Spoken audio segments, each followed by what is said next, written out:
من کریا یوگا رو به معنای واقعی آتش زیر خاکستر میدونم. تمریناتش فوق‌العاده آرومن. اکثرا در سکوت کامل انجام میشن. هیچ تمرین فیزیکی نیاز نیست انجام بدی. ولی نتایجش انفجارگونه است. کریا به معنای تمرین هست. به معنای عمل هست. و یوگا به معنای یوغ یا زنجیر بندگی و بردگی هست، معنای تحت و لفظیش.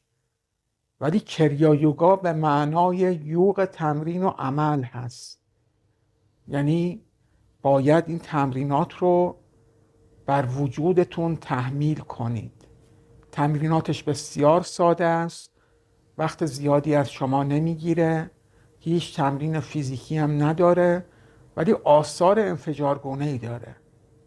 برای چه کاری؟ برای بیداری کندالینی. عزیزان، تانترا و یوگا معتقدند که روح همون انرژی آگاه هست. شیو به معنای آگاهی و شاکتی به معنای انرژی. پرانا، ریکی، اسامی مختلفی روش گذاشتن. انرژی حیاتی. پس انرژی آگاه یا همون شیو شاکتی به معنای روح هست و کریا یوگا تلاش داره که این دوتا رو با هم پیوند بده. یعنی آگاهی رو با انرژی حیاتی یا همون پرانا پیوند بده و اون رو تحت کنترل در بیاره. این یعنی رسیدن به ساماتی، رسیدن به سعادت. اگر میخواید در این راه همراه من باشید، لطفاً تا پایان ویدیو با من همراهی کنید. کریا یوگا تا همین اواخر جزء تمرینات بسیار سری یوگی ها و ریشی ها بود که فقط به صورت شفاهی استاد به شاگرد انتقال میداد. ولی جدیداً بوده که این تمرینات سر از پرده اسرار در آوردن و اکنون در دسترس من و شما قرار گرفته. عزیزان، این تمرینات فوق‌العاده قدرتمنده. برای انجامش حداقل باید تمرینات قبلی رو که در پلیلیست کندالینی براتون گذاشتم حداقل باید به مدت 7 ماه انجامش داده باشید تا چاکراهاتون پاکسازی شده باشه. وگرنه اگر چاکراهاتون پاکسازی نشده باشه، اون عصبهای حسی هنوز خفته باشن، راکت باشن، با تمرینات کریا یوگا جرقه های ایجاد میشه. ولتاژ های الکتریسیته و مغناطیس شدیدی ایجاد میشه که ممکنه باعث وحشت شما بشه. حالا باید انجام بدید تا متوجه بشید که من چی دارم میگم. اولین تمرین رو شروع میکنیم. برای انجام اولین تمرین عزیزان، نه تنها برای این تمرین بلکه برای تمام تمرینات کریا یوگا باید کمر و گردن شما صاف باشه. پس پیشنهاد میکنم ترجیحاً اگر میتونید حالت چهارزانو روی زمین بشینید با کمر صاف. یوگیا بهش میگن سیداسانا یا سید یونی آسانا. چی هستن؟ خیلی راحت میتونید این کلماتی رو که اینجا نوشتم، سیداسانا، سید یونی آسانا، این رو توی گوگل سرچ کنید، عکساشو براتون میاره. حالتهای مختلفیه که میتونید چهارزانو بشینید، امتحان کنید ببینید با کدوم راحتید. هر کدوم که راحت بود اون رو انتخاب کنید. یه مدت چند روزی تمرین کنید تا بدنتون عادت کنه.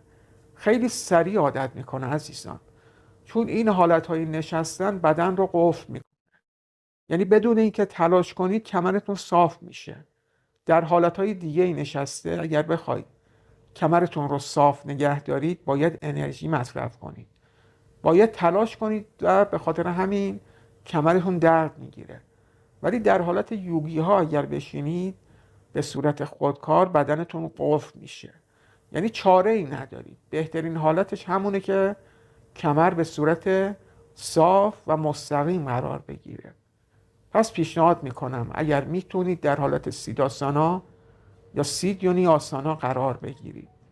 و اگر توانایی ندارید، نمیتونید، میتونید روی مبل یا صندلی بشینید، ولی حتما کمرتون و عضلات گردنتون رو صاف نگه دارید.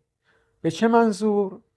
برای که مایه بین نخاعی شما بتونه به راحتی از بن ریشه فقراتتون، ستون فقراتتون حرکت کنه تا وسط مغزتون و اونجا این انرژی کندالینی رو انتقال بده.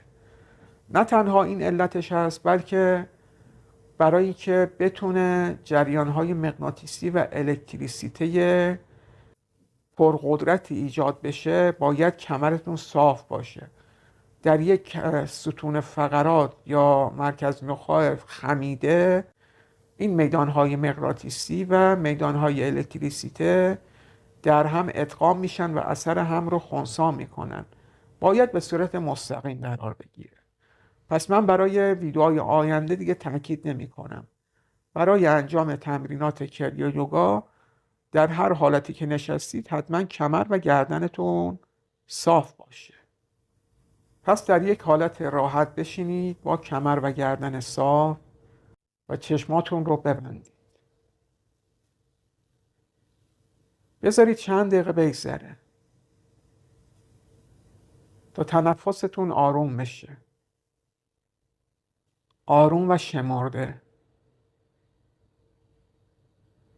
تا التهابات ذهنیتون فروکش کنه، ذهنتون آروم بشه. عزیزان، در انجام تمرینات کریا یوگا شما نیازی به کنترل ذهن ندارید. این به صورت خودکار اتفاق میافته. مثلا برای چند لحظه آگاهیتون رو به کف دستتون انتقال بدید. کف دستتون رو حس کنید. فقط به کف دستتون توجه کنید. همین که این کار رو شروع میکنید، کف دستتون شروع میکنه به گزگز کردن، مرمور شدن. حالا توجه کنید به ذهنتون. همراه این که توجهتون معطوف کف دستتونه،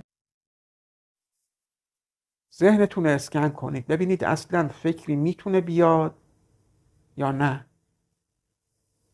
چون در هر لحظه توجه انسان فقط میتونه معطوف یک نقطه باشه، به خاطر همین در هنگامی که توجهتون رو به کف دستتون معطوف کردی، دیگه ذهنتون متوجه هیچ فکری نمیتونه بشه.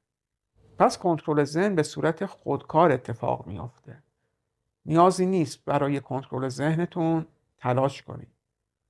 پس چند دقیقه در حالت یوگی میشینید با کمر صاف و گردن صاف، نفس شمرده و آرام، ذهن آرام. توجهتون رو متوجه تنفستون کنید.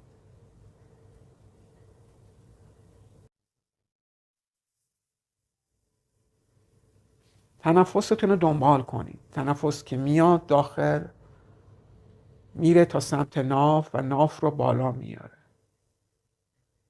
و در مسیر بازدم نافتون پایین میره و تنفس میاد تخلیه میشه. برای چند دقیقه تنفس رو تعقیب کنید.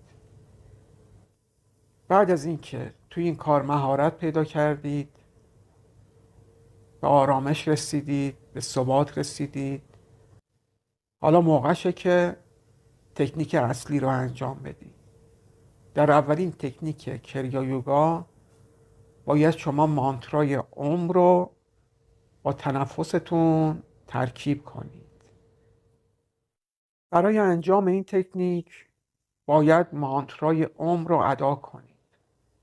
هنگامی که عمل دم رو میگیرید و نافتون داره بالا میاد، باید مانترای او از ناف شروع بشه، بیاد تا چاکرای گلو و تخلیه بشه. یعنی هنگام عمل دم که نافتون میاد بالا، حرف او رو باید طوری ادا کنید که از شروع دمتون از ناف شروع بشه و انتهای دم بیاد دیگه به بینی برسه. این میشه مال حرف او.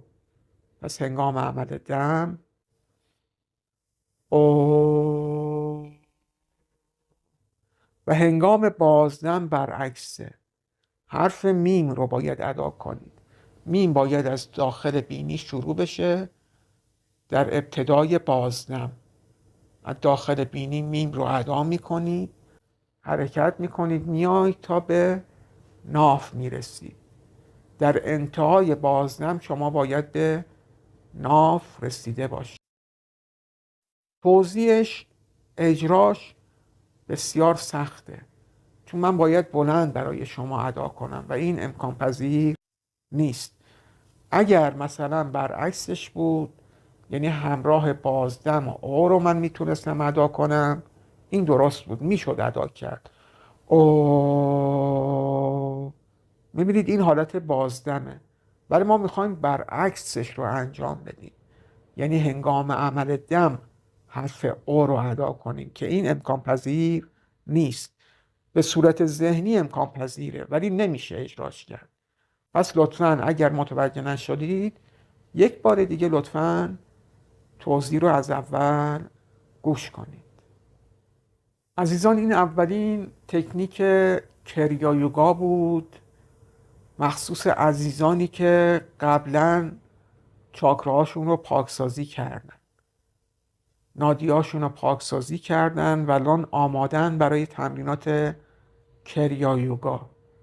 من در ویدیوهای آینده بقیه تکنیک ها رو برای شما شرح میدم.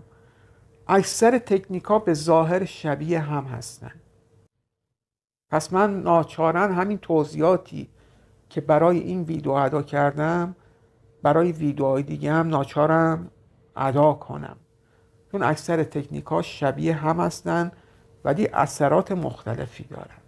پس با هم قاطی نکنید. فکر نکنید از یک موضوع دارم چند تا ویدیو میسازم. موضوعات بسیار شبیه هم هستن. مثلا اگر دارم میگم حرف او رو در هنگام عمل دم ادا کنید، ممکنه یک تکنیک این باشه که بگم حرف او رو در بازدم ادا کنید. میبینید که بسیار شبیه هم هستن ولی اثرات بسیار مختلفی دارن و تا انجامش ندید متوجه نمیشید. عزیزان، این تمرین رو در هر نوبت 10 دقیقه انجام بدید و حداقل 3 بار در طول روز انجامش بدید برای 1 ماه آینده. این تمرین مخصوص کساییه که قبلا تمرینات بیداری و پاکسازی چاکراها رو انجام دادن و الان بدنشون آماده این هست که بتونن آگاهی رو با پرانا یا با انرژی حیاتی ترکیب کنن و روح رو تحت کنترل خودشون بگیرن. پس عزیزانی که قبلا دوره بیداری کندالینی رو در پلیلیست کندالینی انجام دادید، میتونید از این ویدیو با من همراه باشید و تمرینات کریا یوگا رو به ترتیبی که براتون شرح خواهم داد انجام بدید. از اینکه تا پایان ویدیو با من همراه بودید سپاسگزارم. تا دیداری دیگر، بدرود.